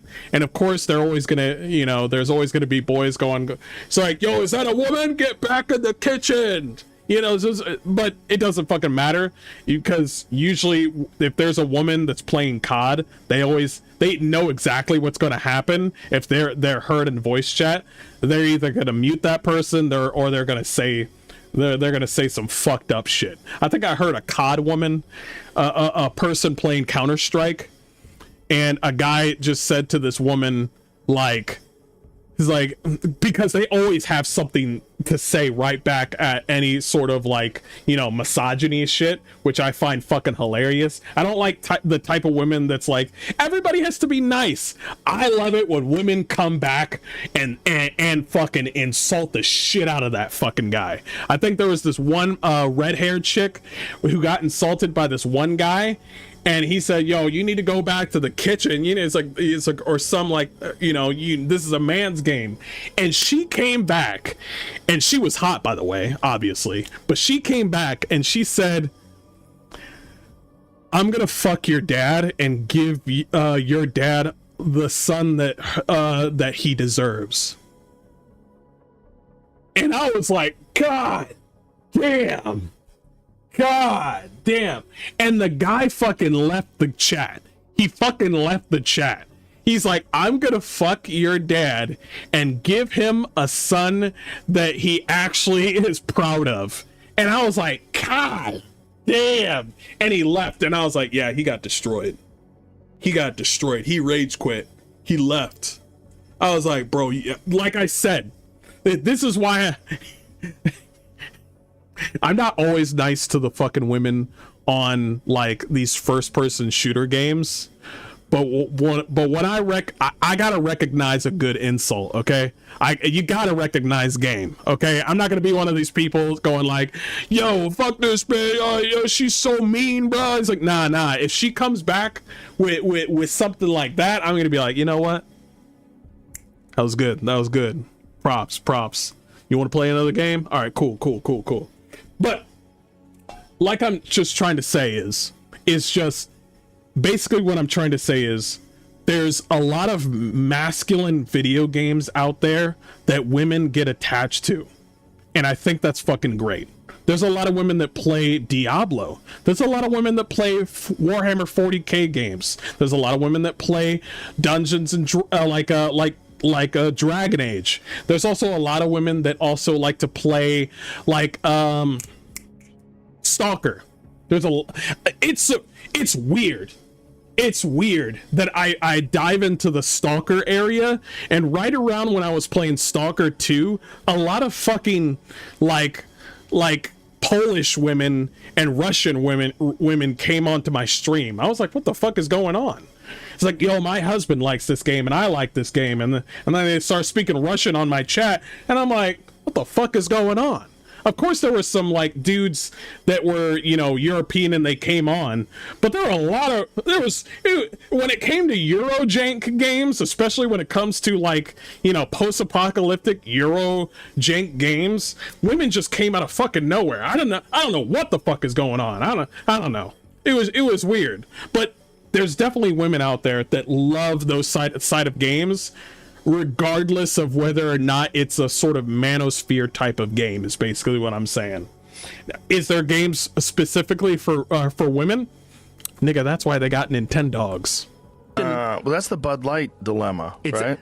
Exactly. Well, they tried to make Bud Light for people who don't want Bud Light. It's this make fun of the Bud Light people. It's the mythical audience. It's like it's a mythical mainstream audience. They say they, and you know, it's even worse in gaming because they'll say things like, oh, you know, 50% of gamers are you know, stay-at-home moms. And you're like, what? That obviously isn't true. And what it is it's something like there's a lot of stay-at-home moms who've played Candy Crush a few times. And like there's a lot of them. And they're like, therefore, we need to build to that market. Okay, like I don't want to get into a fight over like what a gamer is, but what do you think sounds like a better business plan? To go after the young men primarily who buy a dozen $50 games a year, or the mom who once spent $5 on Candy Crush? Like, And here's another thing, because especially when it comes to ugly characters, you know, there's a lot of people that don't like ugly characters, and that's everybody, especially men.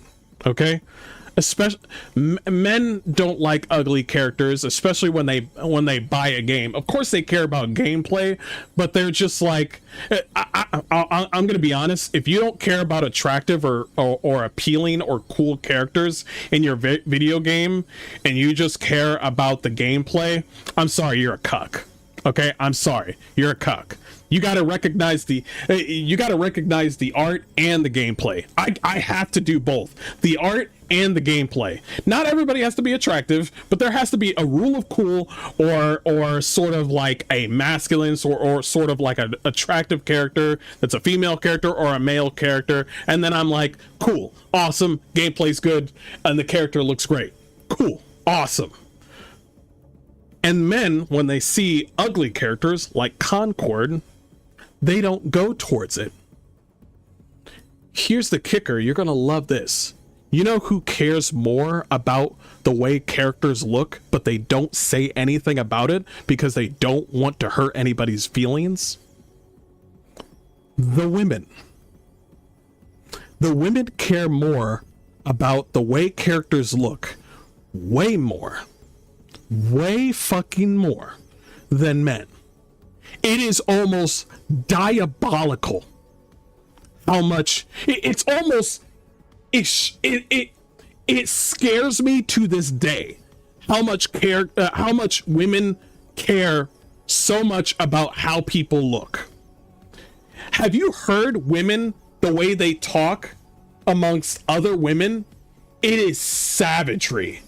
When women talk amongst themselves, and it's just them, and they believe it's just them talking, they will go to town on the ugly guy that tried to hit on them. They'll go to town on the waiter that came up to them. They'll go to town on the characters that are seen in a film or in a video game. They go savage in private. But once public happens, once we're in the public perception, because men don't care about this, they'll say it outright and be like, yeah, this character's ugly. And then the girls will be like, well, I think the character's fine. Wrong. Everybody knows what fine means when it comes to women, okay? Everybody fucking knows what the fuck it means, okay?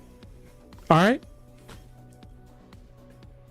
I'm telling you right now, if women came out to be truthful right now, if women came out and stopped lying and just spoke the truth right now, video games would change in an instant. Right now, in an instant. If Veilguard was shown right then and there, the Veilguard trailer, and it said coming soon, and the women just said what was in their heart of hearts, we would never have Veilguard come out. But since it's a bunch of white cis men saying, these characters look like trash, bro, they're just gonna write you off as bigoted Nazis. But if women came out and said, why are your characters so fucking ugly? Ew, disgusting. You can cut your tits off? What are you, some ew, what are you, some fucking weird transvestite? Ew, disgusting.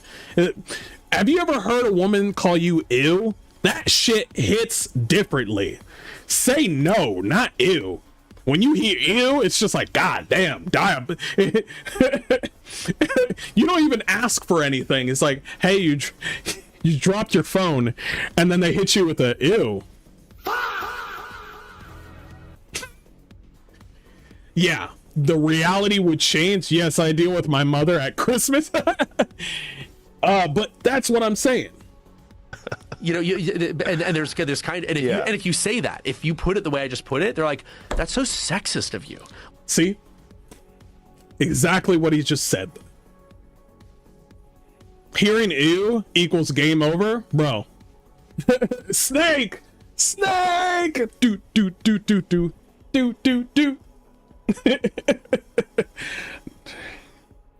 Why don't you want to bring in new audiences? I saw this when I was in Silicon Valley. What I called it was, I said there's too many people who drink Starbucks and not enough who drink Mountain Dew. I love this line so fucking much because it's so fucking true. What did I tell you before? There are too many game developers that are not game developers. They are not here for the right reasons. They are not here for the right things. They are a waste of fucking space. Period. And they got to go. So when I hear layoffs over Ubisoft, when I hear layoffs at EA, when I hear layoffs at Microsoft, I don't care. We could have had a new Dishonored game, but we didn't get a new Dishonored game. All we got was Redfall with their ugly fucking characters and their horrible fucking broken ass game. That's what we got. We didn't get what we wanted. Another thing, Bloodlines 2 by the Chinese Room. We didn't get the Vampire Bloodlines 2 that we wanted. But you know what we got? We got stuff that the developers liked, not what we wanted. But that's cool. When they get layoffs, I'm gonna be like, Anyway, that's all I got to say. Oh my god. But when the layoffs happen, what do you want me to say? What do you want me to say? What?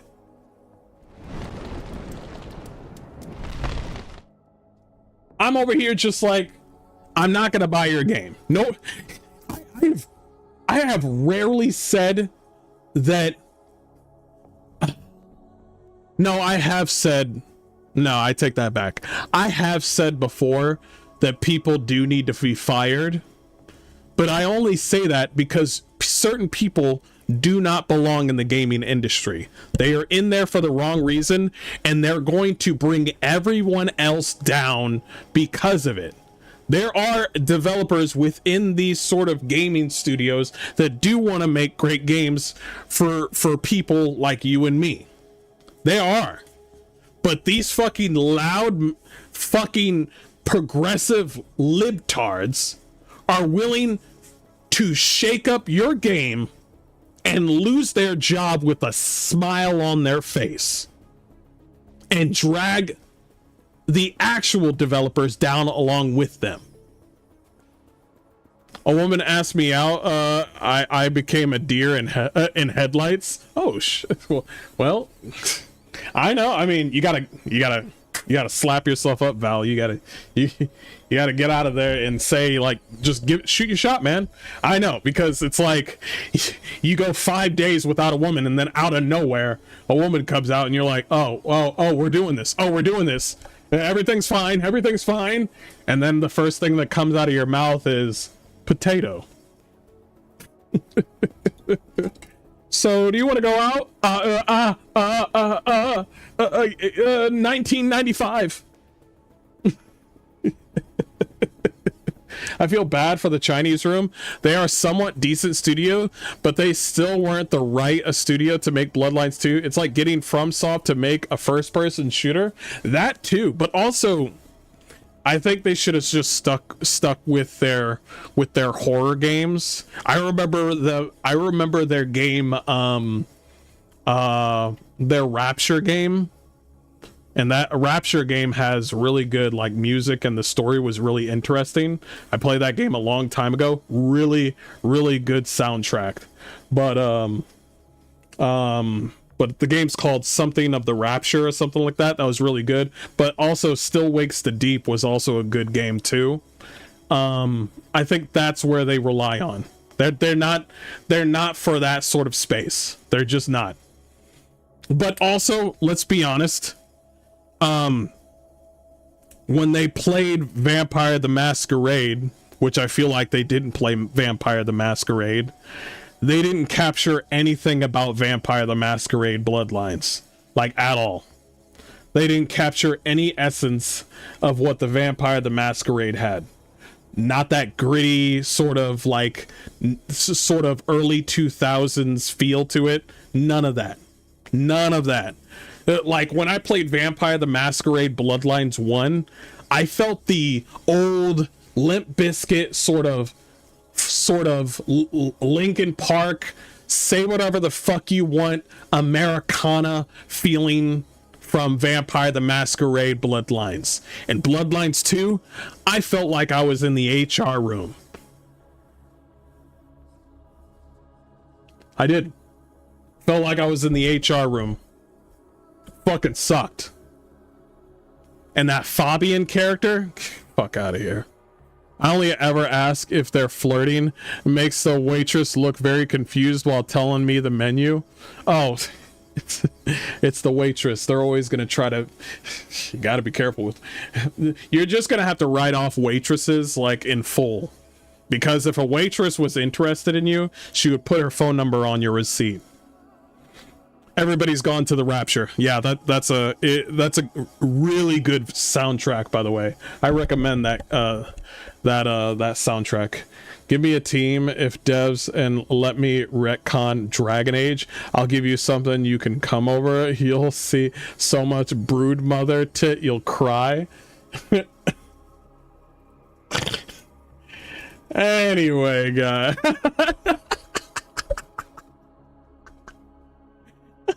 I just remembered the brood mother and her sucking her own tit.